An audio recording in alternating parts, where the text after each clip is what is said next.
Thanks for joining us for CBN News Today. I'm Lori Johnson. And I'm Ephraim Graham. The new year is bringing wild winter weather to some unexpected parts of the country, and brace yourselves. Forecasters now say the storm that brought snow to Southern California and the Southwest is heading for the East Coast, causing travel problems from Chicago to Boston through this weekend.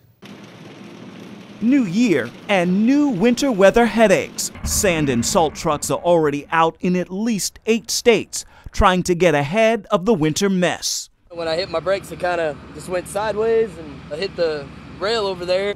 Weather is likely to blame for a number of New Year's Day crashes that police responded to, from Texas to Nevada. And they predict icy conditions may have been what sent this pickup up onto a light pole. And where it is not icy, it is bone-chilling cold, with freeze warnings in Arizona and Nevada. Not far from Vegas, people witnessed whipping winds and snow.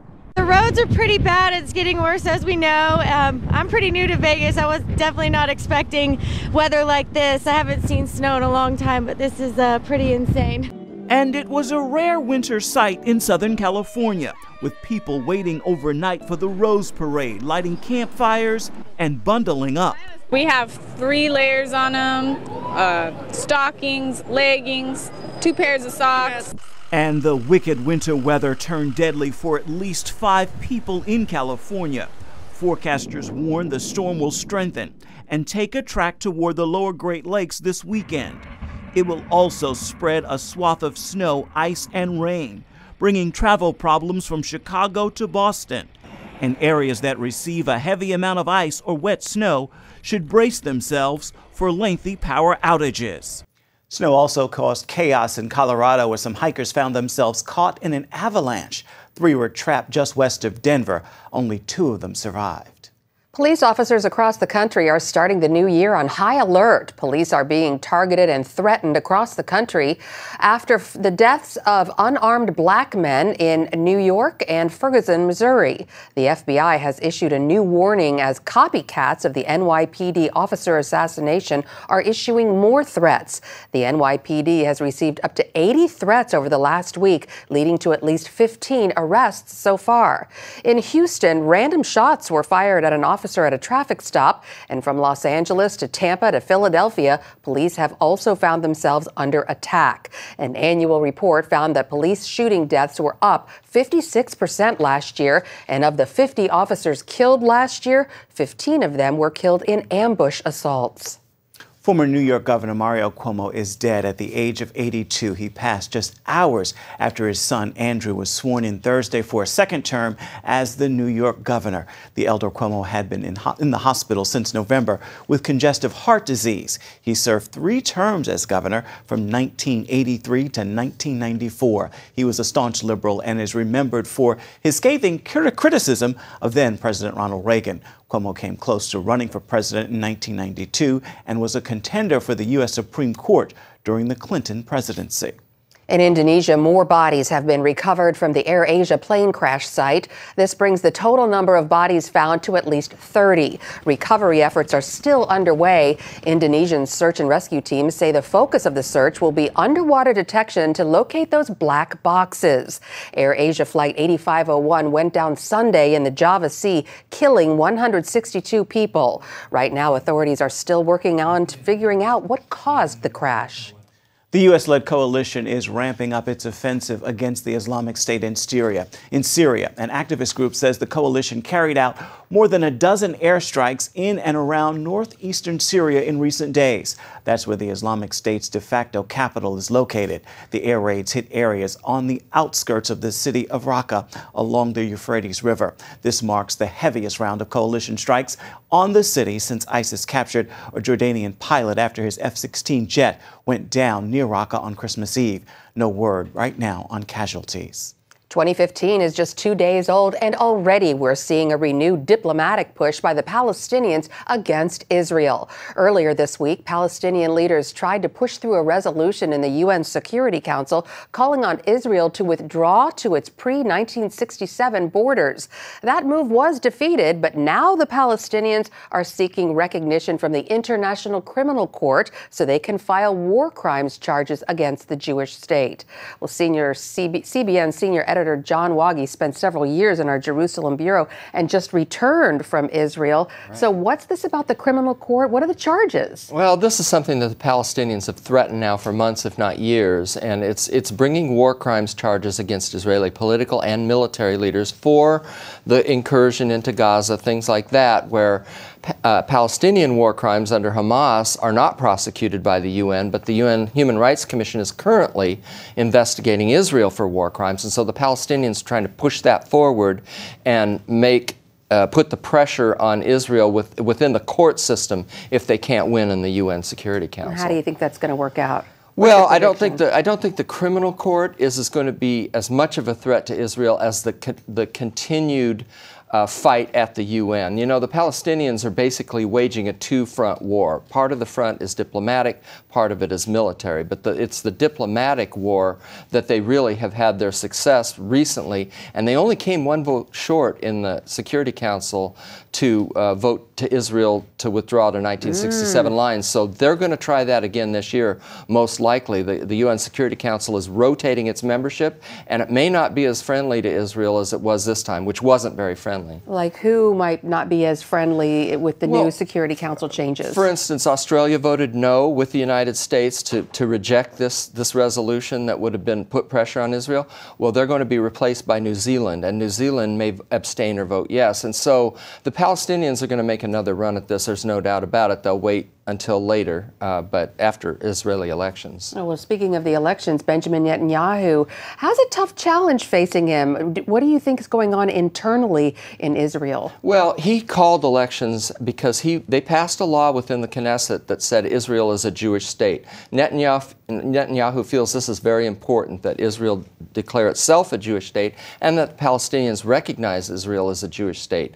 There are people within his government who didn't want to see that, more left-leaning members, and Netanyahu tried to negotiate with them, and finally he just said, I can't deal with this carping all the time. We're going to elections and let the people decide on it. So March 17th is the date, and Israel's got to face elections. People aren't real happy about it, but it is a big issue that they're dealing with here. And so it's essentially a referendum to the people on whether Israel can declare itself a Jewish state and whether they're happy with Netanyahu's security measures and the way he's governed as prime minister. He's now the second longest running prime minister in Israeli history.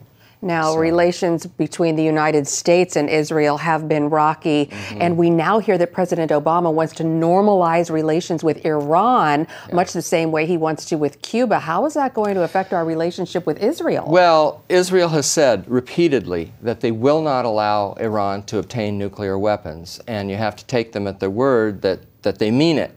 So if the United States tries to bring Israel back in the so-called community of nations by easing up on sanctions or whatever, it means that Israel essentially is going to have to probably go it alone if they want to prevent militarily Israel or Iran from getting nuclear weapons. So it's going to be tough. Yeah, indeed. All right, John, thanks so much. All right. Thanks, Lori. Today, undocumented immigrants living in California can apply for a driver's license. That state's DMV is taking applications for the new license program aimed at boosting road safety and making immigrants' lives easier. Officials expect around 1.4 million applications. California is one of 10 states that license immigrants in the country illegally to drive. A security flaw in cell phones could let anyone eavesdrop on your calls and text messages.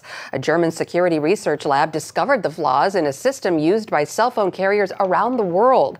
It reportedly opens the door to wide-ranging surveillance by any skilled person who could easily listen in on phone calls or see the text messages and data traffic of billions of people. It also noted that users can protect themselves independently by using applications that encrypt their calls, messages, and emails. Robots are increasingly being used in both the home and the workforce to help humans. Their resume, they make few mistakes, never get tired, and have recently become much more interactive. Our Caitlin Burke has this story. An Alabama plant nursery is getting attention for its new army of engineered workers. We've had a lot of people say from the highway they could see little aliens running around on flowerwood. They're actually robots, carrying plants up and down the rows of the nursery. As it goes across the front of the pots, he's seeing each one of them. Once he comes to an empty hole, that's where he drops the plant. The robots haven't replaced human workers at the nursery. Ollinger says instead they're able to do the mindless work, spacing plants in the summer and bunching them in the winter. We've taught them more and more skills, and we've moved them to where they're needed. And that frees up humans to work on better jobs. The robots are still worth the $30,000 spent on them.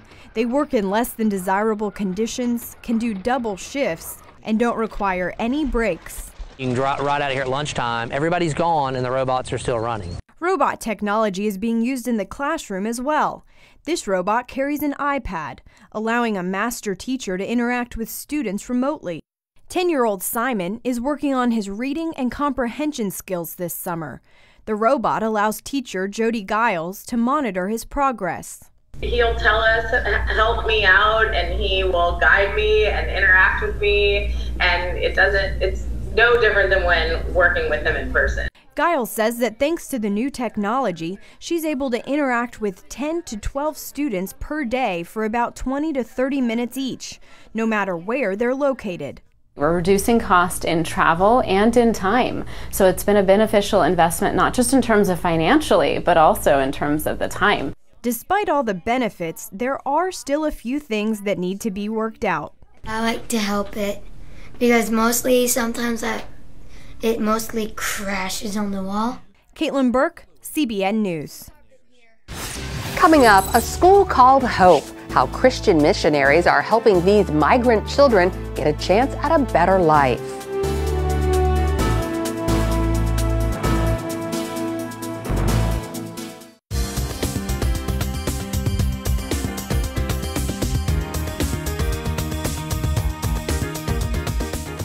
Well, parents worldwide want their children to have a good education and a bright future, but in some nations, it's hard just to stay alive. Indeed, that is often the case for Burmese immigrants living in Thailand. But as Lucille Toulousan reports, a school run by Christian missionaries there is changing the lives of thousands of children. For more than 10 years, the LP school has provided free education to Burmese child refugees. As an expression of his gratitude, former student Tunai O is now teaching in this school. LP's taught me many things, and now I want to share what I learned with my own people. LP's takes its name from the Greek word for hope. The ministry works to live up to its name with these children who escaped Burma's violence and extreme poverty. The Mui River runs between Burma and Thailand. Most of the undocumented migrants use this back door to get to Thailand. The Burmese parents bring their children to this northern part of Thailand, which is Mae Sot, believing that here their children can have a better life. LP's co-founder Maria Amihan is overwhelmed at how God guided them through the years of helping illegal child migrants. They have faced eviction and threats to their lives. The Lord gave me a verse. Restrain your voice from weeping and your eyes from tears, for your work will be rewarded, says the Lord. And then your children will go back to their own land. And that is a promise that I'm holding until now. Trained by CBN's Asian Center for Missions, the ministry has grown to more than 300 students. In addition to lessons, students get lunch, which for most of them is their only complete meal for the day.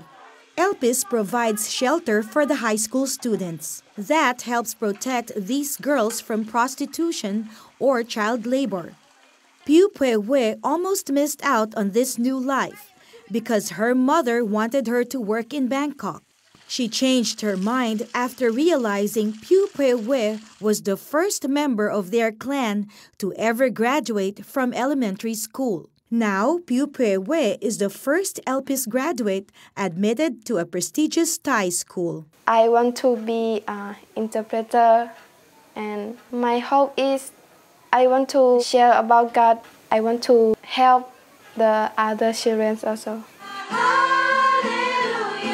LPIS teachers also share Christ's salvation and teach the children to read the Bible. Maria is happy to see them apply what they learned to their lives. She fondly recalls how one of the girls gave up the doll she won in their Christmas raffle so that Maria can have her own. She told me, teacher, I'm giving this to you. And said, how can you give this to me? I know your doll, that you have the big one. And she said, yeah, teacher, but you know what? I exchanged that for this Barbie doll because I want you to have this. And when asked why she did it, Teacher Maria loves us, and that is why I want to give her the Barbie doll. She never had one. I also learned that when we give much, we will also receive much. Just one example of how love sown by the Elpis missionaries is changing the lives of these children. Lucille Talusan, CBN News, Mae Sot, Thailand. Up next, you've heard the phrase, drop it like a bad habit, but that's easier said than done. We'll show you why some habits stick and others don't, so stay tuned. It is a new year, time for those New Year's resolutions and breaking bad habits that have been plaguing you. A Duke University study shows nearly half of everything we do each day isn't a conscious decision, just something we do by habit. Well, now there's a new technique that can help us take control of our behavior. Most of us know from experience bad habits such as smoking and eating junk food are hard to break. And good habits, like that New Year's resolution to exercise every day, are hard to keep. But you're more likely to succeed with a new strategy. Scientists recently uncovered an enormous amount about how habits work in our brains. Everything we know about the science of habits indicates that any habit can be changed. In his book, The Power of Habit, Charles Duhigg points out each habit contains 3 parts. First, a cue, which automatically triggers us to start. Then comes the routine, which is the behavior itself, followed by the reward, which is what we crave and is the key to our brain remembering that routine in the future. And everyone from Aristotle to Oprah talks about changing habits, and for years they focused on the routine, on the behavior. But what we've learned is that it's really the cues and the rewards that shape how habits function. And that's how you can change habits, by diagnosing and paying attention to these cues and rewards. Charles used himself as an example. In his job at the New York Times, he wanted to break his bad habit of eating a cookie in the company cafeteria every afternoon. So that's the routine. First, he identified the cue, which is always one of 5 things: time of day, a certain place, presence of other people, a particular emotion, or something you just did. And so every day when I had a cookie urge, I would write down those 5 things. Where am I sitting? What am I doing? And I realized pretty soon that the cue was a certain time of day. It always hit between 3:15 and 3:45. Then he experimented to diagnose the reward. Did it satisfy hunger? No, because after eating a filling apple, he still craved a cookie. Was it getting a break from work? No, because after walking outside, he still craved a cookie. How about interacting with other people? Bingo, because when he socialized, even without food, he felt content. The cookie had essentially become an excuse for talking to other people. So once I recognized that, once I knew that the cue was a certain time of day and the reward was the social experience, I could reshape the behavior, the routine. So now every day I stand up at about 3:30 and I look for someone to go have a conversation with, and I walk over to their desk and then I go back to my desk. And the cookie urge is totally gone. I've changed that habit. Let's say you want to break your habit of smoking a cigarette every night, and you figured out your cue is finishing dinner, and your reward is feeling relaxed. Now you need to find a better routine that delivers the same reward, such as taking a bath. But what if instead of changing a habit, you'd like to start a brand new one, like daily exercise?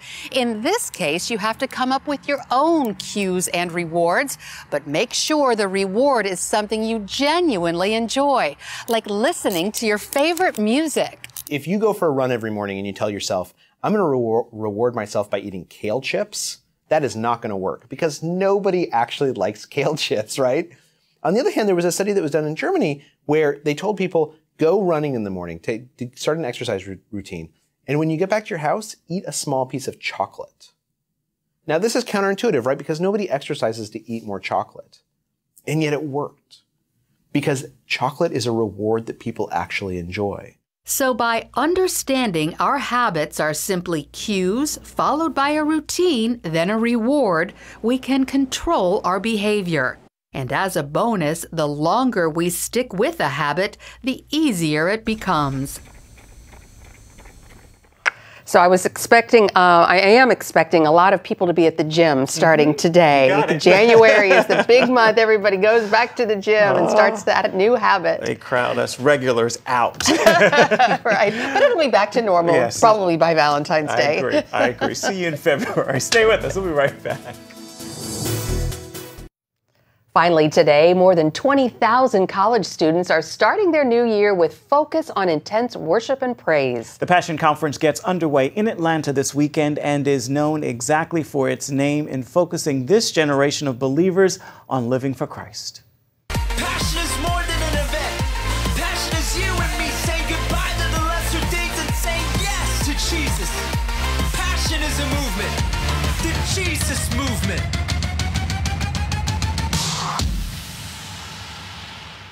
It's hosted by Reverend Louis Giglio, and worship leaders include Chris Tomlin, Matt Redman, David Crowder, and Christy Knuckles. Students are bringing items to the conference to help Atlanta's homeless. There's another conference next weekend in Atlanta, followed by another in Houston. To learn more, visit our website, cbnnews.com. And I've been to that conference, and it is indeed a wonderful experience. Those kids are on fire. Oh, that gives me hope for the future. Indeed. That's going to do it for us here on CBN News Today. We hope you'll join us next time. Have a great day, everyone, and Happy New Year.